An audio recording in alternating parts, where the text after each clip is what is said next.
Ladies and gentlemen,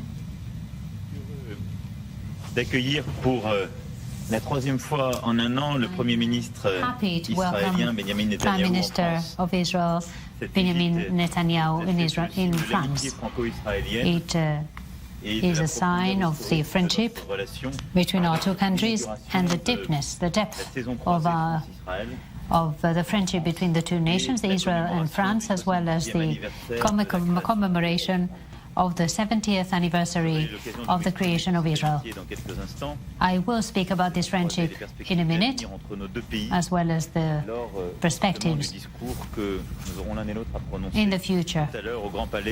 And we will speak about all this in the Grand Palais, in the inauguration of the event.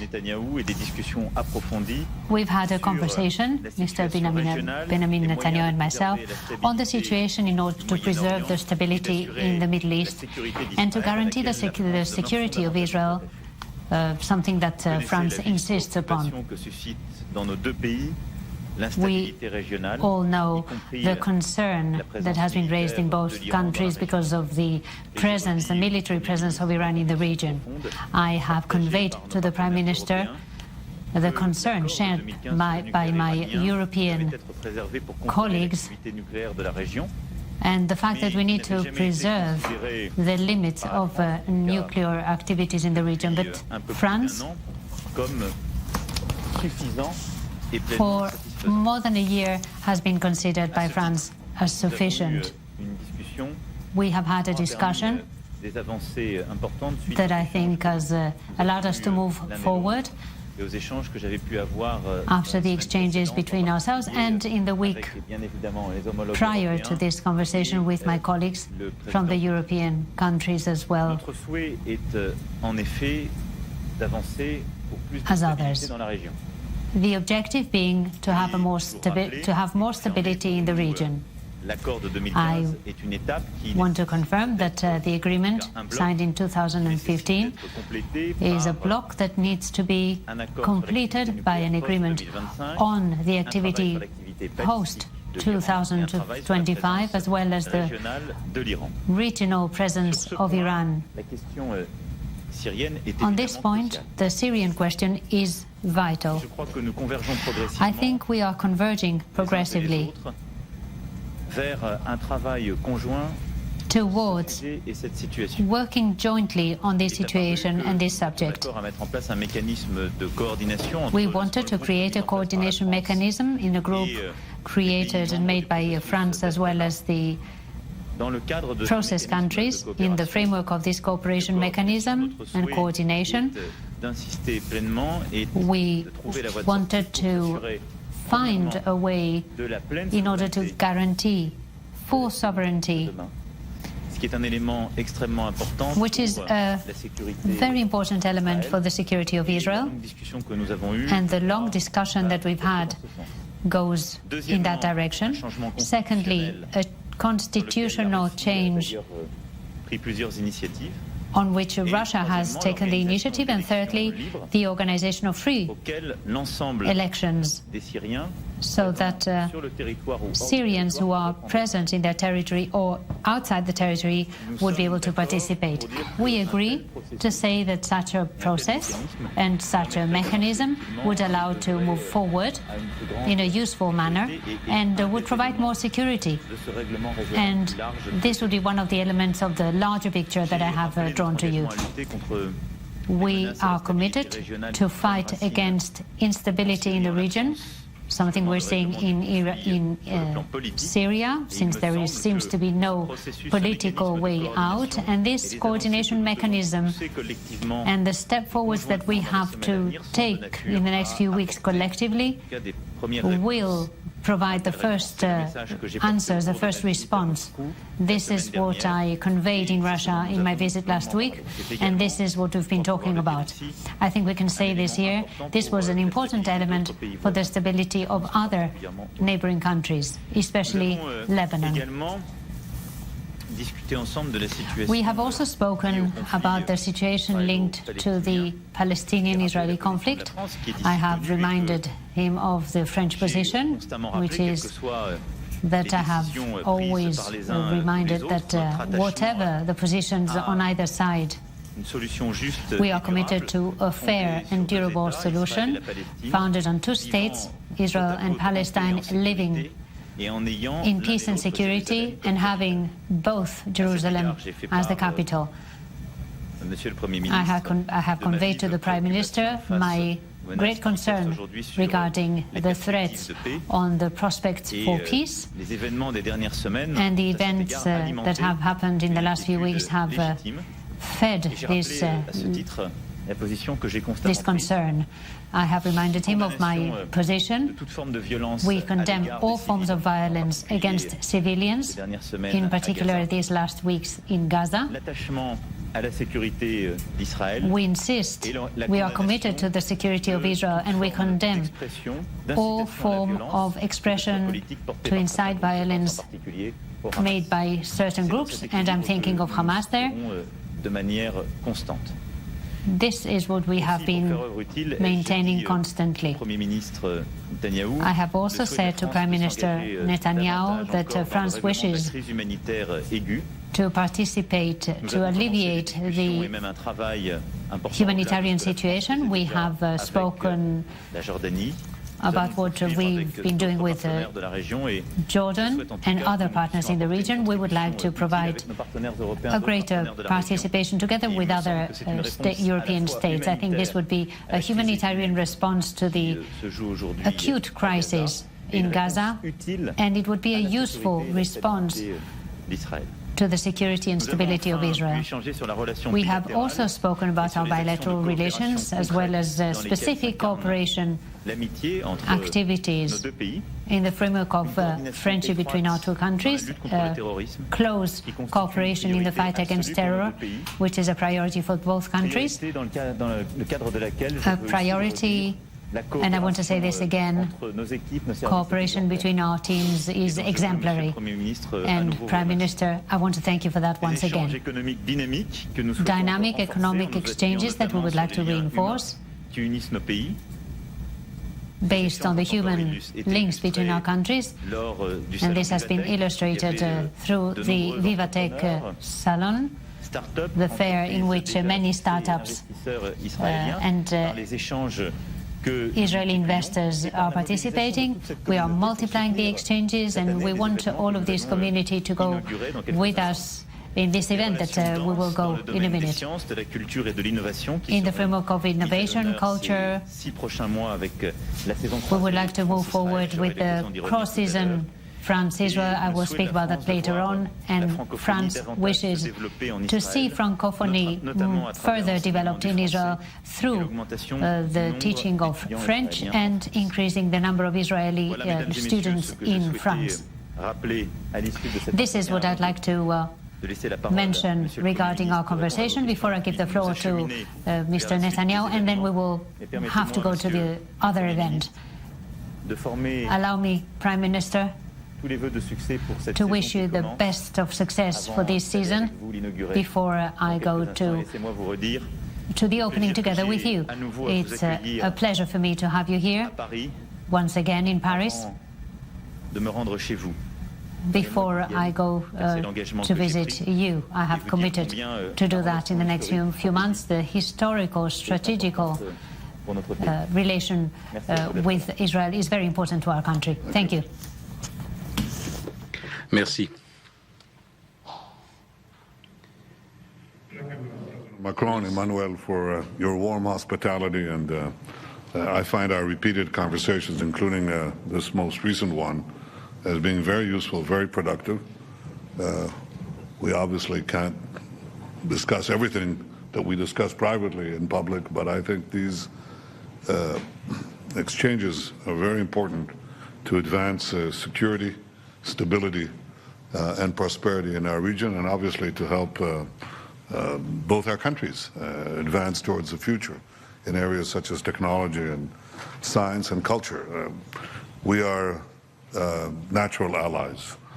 We share the values of democracy, peace, and pluralism. We're going to talk about culture today. I was, like many Israelis, I was raised on Alexander Dumas, and on Victor Hugo and on Émile Zola. I will talk about that later. But this is not strange to us. And it's not only not strange, it's part of our heritage. We have a common heritage. We have a community, a wonderful French Jewish communities, 200,000 of which roughly have emigrated to Israel and form a natural human bridge. So we are natural partners, and we are democracies. And today the democracies, France and Israel, all the democracies, share a common challenge. It has two words to it. It's called radical Islam. It challenges not only the democracies, it challenges Muslims. It kills Muslims. It does horrible things to them. And it has two great sources of aggression. One are the militant Sunnis, initially led by Al-Qaeda and now led by Daesh, and that has been largely crushed in Syria and Iraq. We must make sure that they don't have other outposts, because this is where they send their killers to attack France and to attack Europe and to attack the rest of the world. You said correctly that Israel and France are cooperating and sharing intelligence. I can only say to the citizens of France that I believe that these exchanges have saved many, many lives. And it's very valuable for us, and I believe, as you said, it's very valuable to you. So this cooperation is something that we will intensify, because it's just so important for the security of our nations. Challenging Daesh is one thing, and there's another source. And the other source of radical Islam is the militant Shiites led by Iran.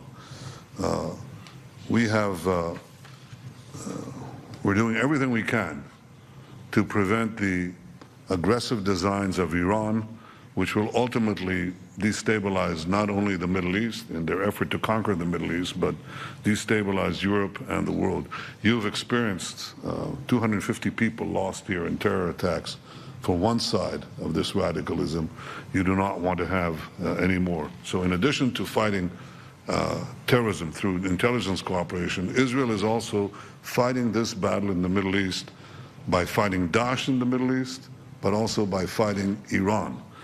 The greatest threat to the world today, in my view, is nuclear weapons in the hands of a radical Islamic regime like Tehran. The nuclear archive that we uncovered recently proved that Iran lied to the world about its nuclear weapons program. And I believe now is the time to apply maximum pressure on Iran to make sure that their nuclear program doesn't go anywhere. I want to make it clear that I did not ask President Macron to leave the deal. I think that economic realities are going to decide this matter. So it's not what we focused on, actually. What we focused on is, and what I focused on, is to stop Iranian aggression in the region, and specifically Israel's goal, which I think should be shared by all those who seek peace and prosperity and stability in the Middle East, a reconstructed Syria, which you seek.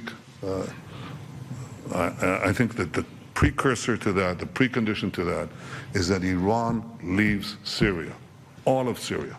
It has no business being there. And we must block Iran's plans to transport its army and its weapons, sophisticated and deadly weapons, to Syria, with which to, from which they seek to attack Israel. The ruler of Iran, Ayatollah Khamenei, said 2 days ago that their goal is to eradicate Israel, and for this purpose they want to both pursue nuclear weapons, but also pursue other weapons, bring them close to Israel so they can fire at our cities, at our citizens. We will not accept this.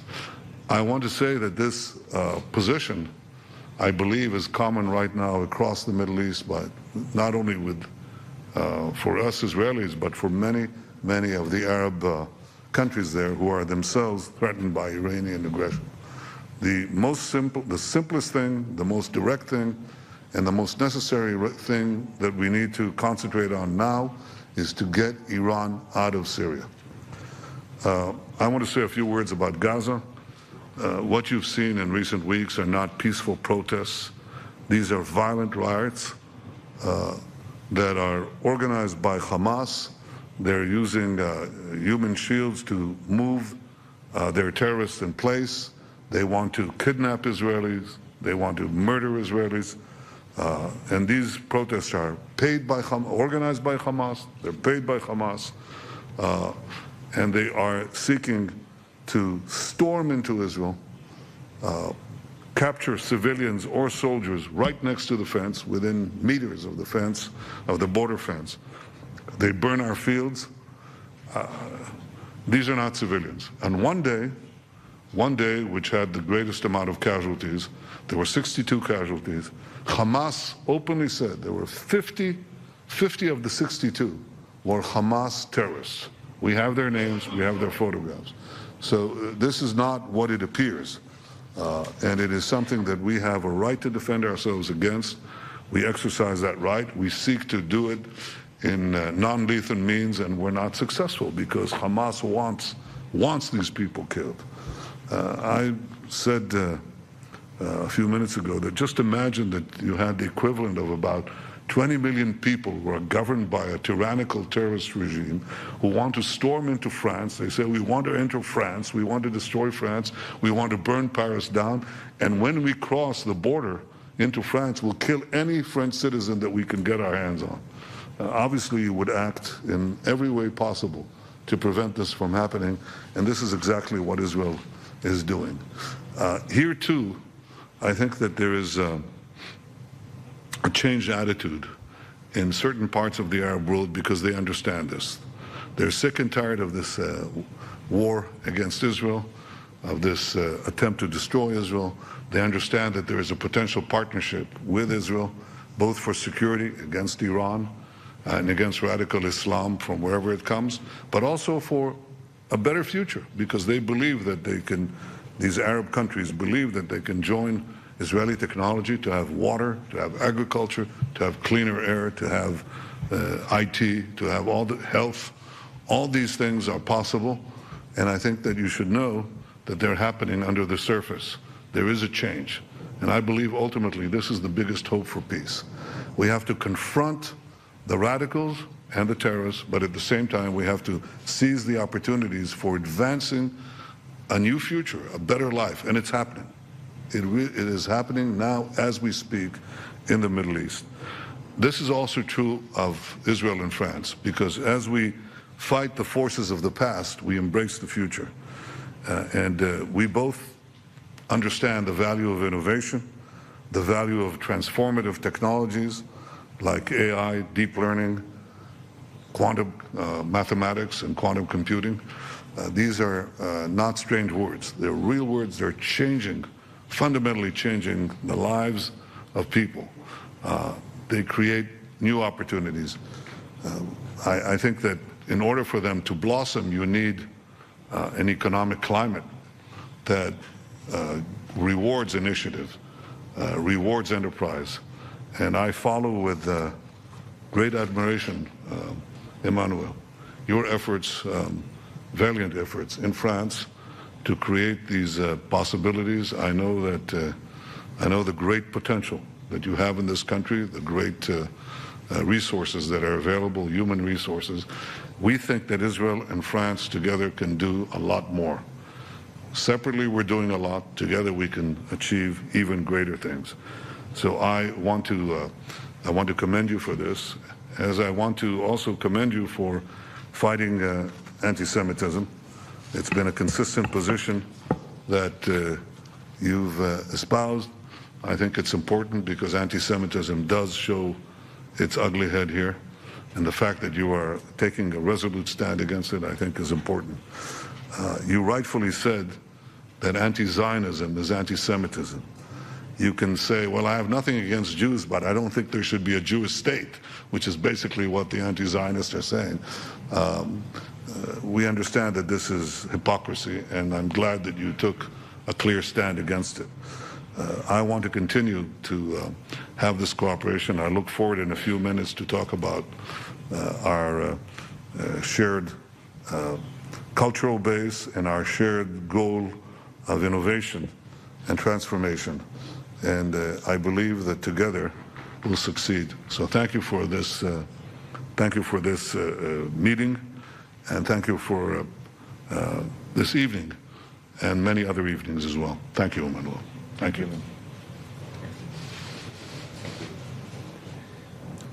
Nous allons maintenant répondre aux questions. President Macron, half a year ago, we stood here and you told the Prime Minister told you to give peace a chance.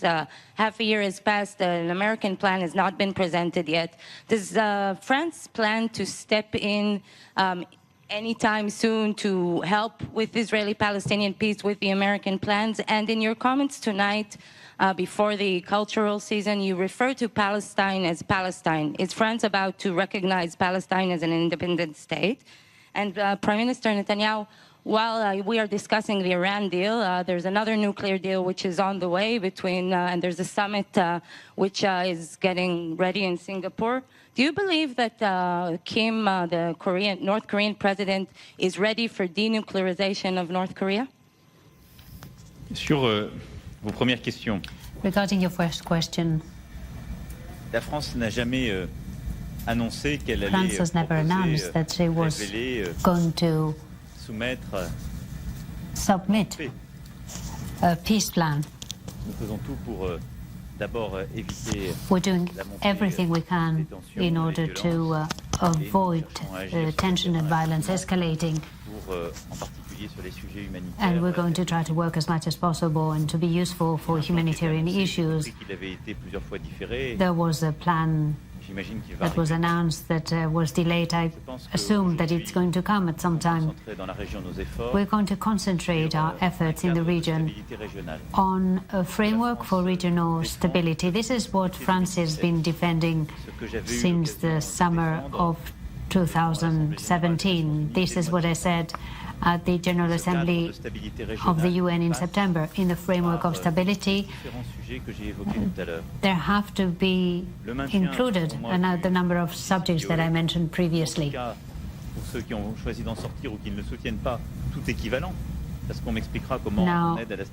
can you explain to me how can you provide stability without a framework that has allowed the Atomic Agency to supervise activities? Well, this was something I think the absence of control and engagement would be much better. Otherwise, our agreement has not been properly understood.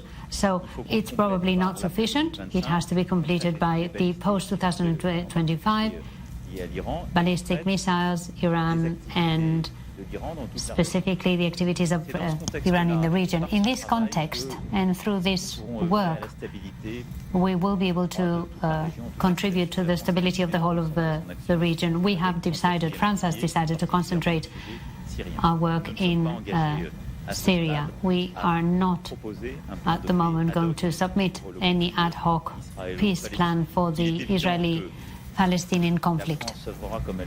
It is obvious that France has always, and this is part of our philosophy, if there was a plan and if there was an evolution on the field, it should come from the parties that are living this together, that is Israel and the Palestinians.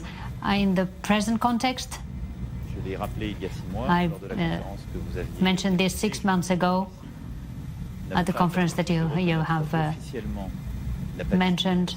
We're not going to recognize Palestine as a state because it would be considered as a unilateral act, as a response to the unilateral act made by the US by recognizing Jerusalem. Unilateralism that does not respect others' positions create violence. We can see that. Now, I don't know what you understood, but if people are dying, I don't consider that we should celebrate anything. So, could I make a recognition on the side of Paris? I don't think that Netanyahu would be pleased. Others may be. But will this bring things forward? Not more than the American decision. Therefore, it is only on the field that we can find a solution through a commitment of both parties involved. And whenever it is appropriate, we will act. France will act.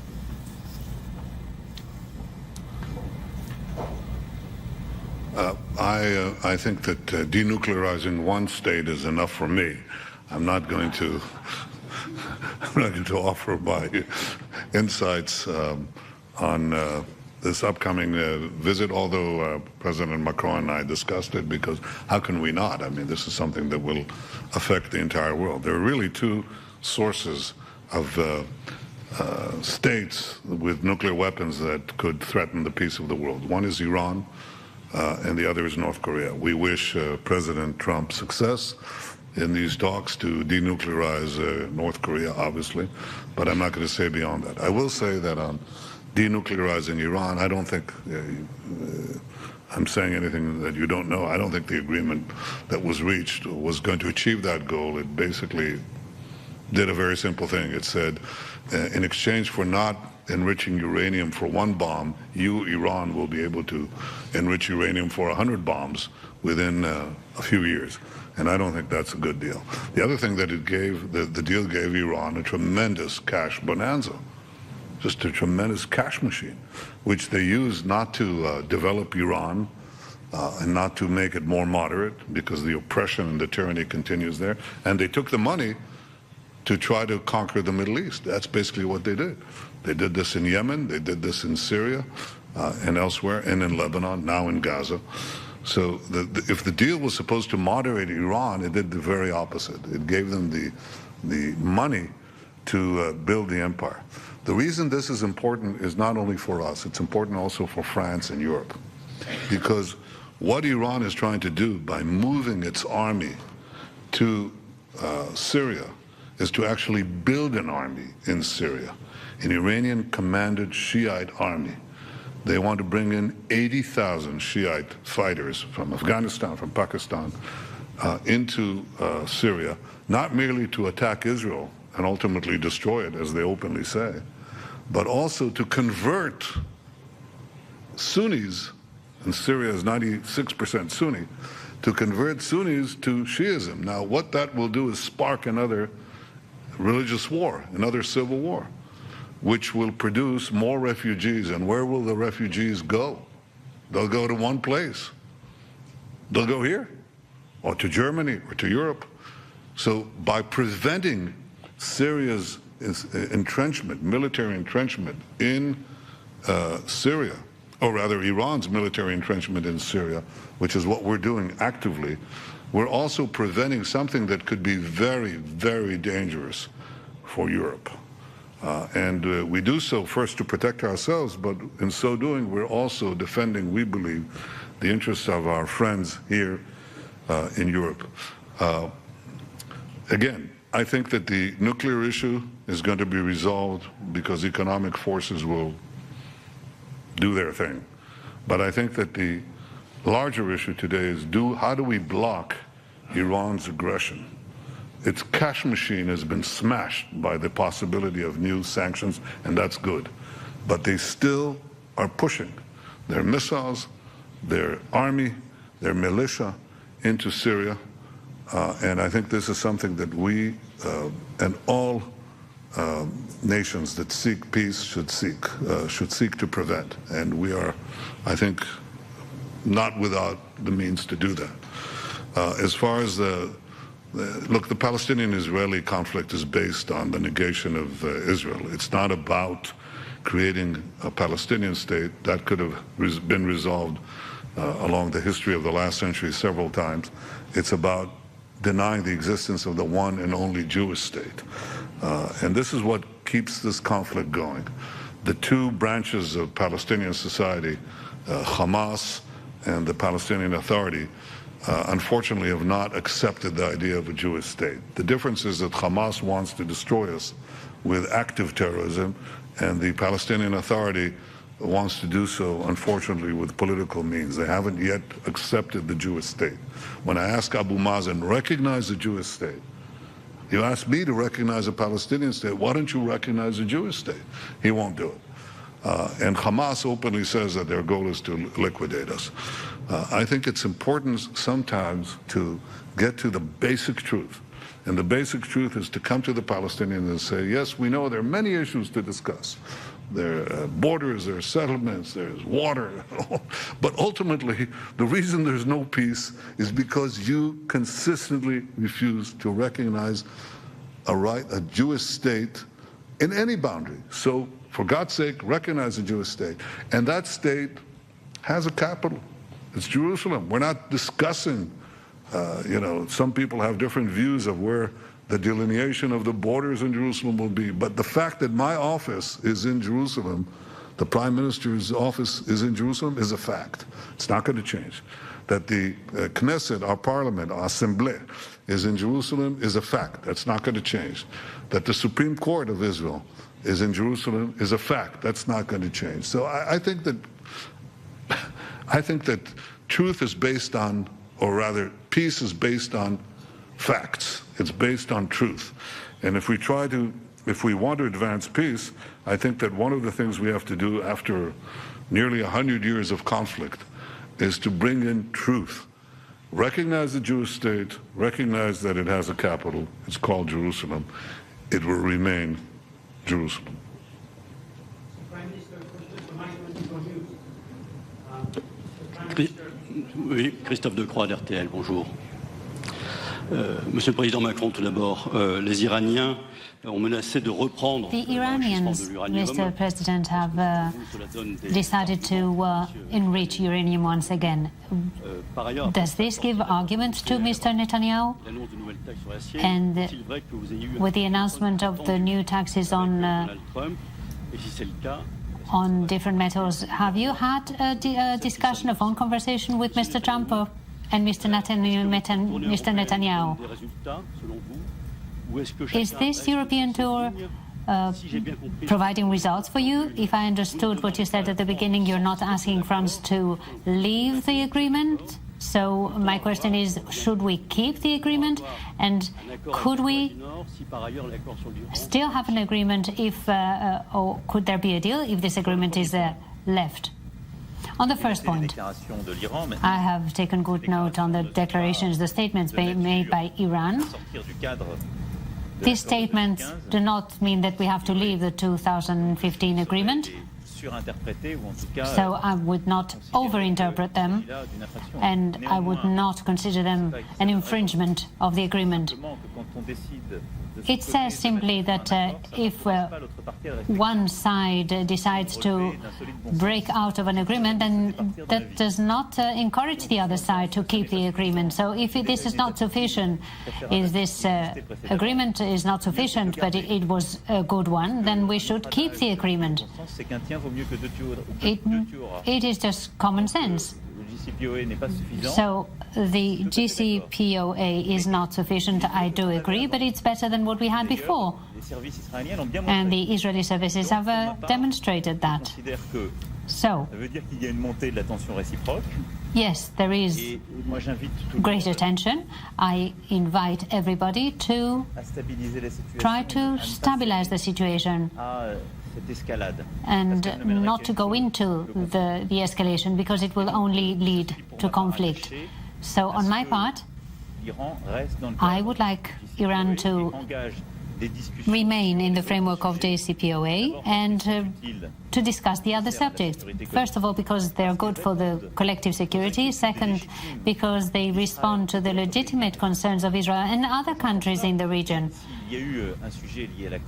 If there has been a subject linked to this agreement, it's perhaps that there were too few countries in the region that were involved. That is why I have committed myself a year ago to work with all the countries in the region, because their security is involved, and the European security will be harmed. Mr. Netanyahu said so, and I do agree.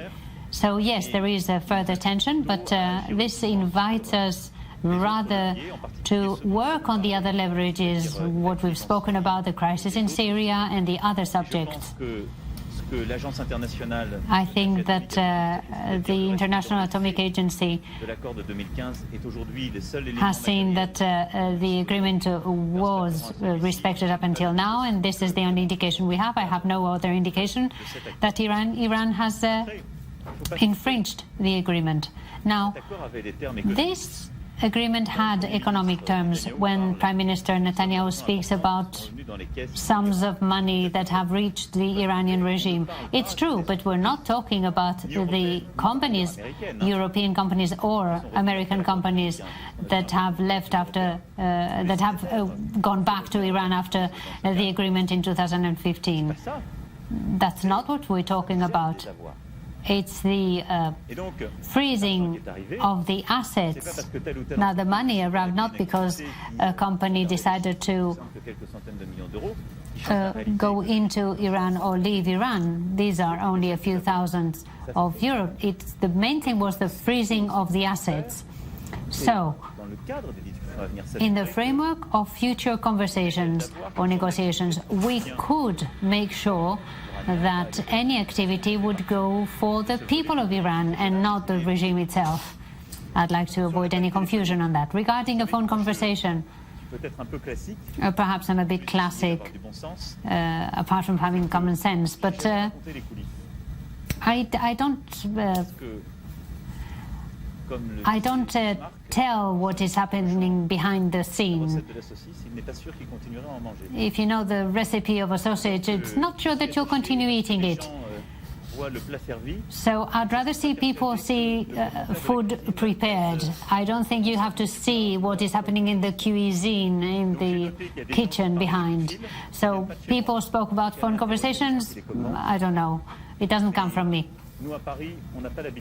In Paris, we do not make comments regarding what's been happening behind the scenes. If it's good, bad, hot or cold, we move forward, and this is what I'm doing. I'm moving forward. At the G7, I will have a useful and frank conversation with President Trump, as I have since the first day. It will be useful because our two countries are deeply linked on many subjects. It will be frank because we agree on different subjects: the fight against terror, economic cooperation, and we do disagree on others. The process with Iran, even though we do have common ground on certain points, the climate or commerce, as you've seen. That's it. It doesn't harm the friendship that we feel one for another and our countries. And that goes beyond us, of course. Well, I fully agree with President Macron's observation that it's not always productive to put out the actual contents of discussions, but to get to the results. I think Bismarck said you don't show in polite company how you make sausages and how you make politics. But I think, too, that in this city, in the great peace conference following World War I, Woodrow Wilson, a very idealistic American president, came and he said he believes in open covenants openly arrived at. From my experience in public life, I think I would amend that, and I would say I believe in open covenants secretly arrived at, because I think it benefits the advancement of discussions to be able to keep confidential things that are being discussed. I have said one thing that we discussed today, that I don't seek the withdrawal. I didn't ask France to withdraw from the JCPOA because I think the JCPOA is basically going to be dissolved by the weight of economic forces. But I think that there are two possibilities. Either Iran dismantles its nuclear activities unilaterally under this pressure, or there may be in the future negotiations for a better deal. Either one would be good if the result is that Iran doesn't have a nuclear weapon. My interest is not this or that agreement. My interest is to make sure that Iran doesn't have nuclear weapons. And the last thing anyone wants, and certainly France would be included, is to have this theocratic dictatorship that is opposed to everything that we believe and that you believe here in France, to have them have a nuclear arsenal and the weapons to deliver them to Europe or to any part of the world. I think this is, as I said, one of the two great threats to the security and future of the world. So that's what I would say about the end goal. The end goal is to make sure that Iran doesn't have nuclear weapons. But I also want to say that Iran entered this deal under false pretenses, because the implementation of the JCPOA was contingent upon Iran coming clean and saying what they've actually done in the field of their nuclear military program. They clearly lied about that. We have the proof, 100,000 documents that show in great detail how Iran was building a nuclear program initially for 5 Hiroshima atomic bombs, Hiroshima-scale atomic bombs. This was done from the leadership, directed to their people. So they lied. They're supposed to say this to the IAEA, the International Atomic Energy Agency, and that was supposed to be the precursor for the launching of the JCPOA, and they didn't do that. I'm not talking about whether this constituted a violation inside the agreement, but it clearly was a violation, not a violation, but I would say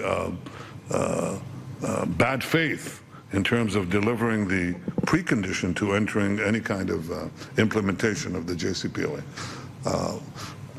I would tell you that if you have a bad deal which was entered under false pretenses and deception, you don't have to stick to it, especially that you see that those who that Iran is actually conquering one country after the other, and you cannot divorce it. This was my whole point. I've been very consistent about my opposition to this nuclear deal, because I said you cannot divorce this from Iran's aggression in the region. And President Macron said correctly, they're building ballistic missiles to reach France and other countries. They're devouring one country after the other. And the last thing we should do is say to them, okay, go ahead, in 10 years you can build an atomic arsenal with, with 100 or 200 bombs. So I think we just have to, recognize that in all likelihood the JCPOA is going to end. I think we have to make sure that Iran doesn't achieve nuclear weapons. If a new deal is to be negotiated, then we should make sure that the flaws of the old deal are not repeated. But in any case, the important thing is to make sure that Iran's aggression in the region is stopped and that it doesn't have nuclear weapons with which to pursue global aggression. And that is something that is in the interest of France, the interest of Israel, the interest of the Arab Straits, in my opinion, the interest of the world. All the world. Merci beaucoup. Nous allons maintenant aller au Grand Palais. Merci, messieurs, dames. Merci, monsieur le Premier ministre. Merci.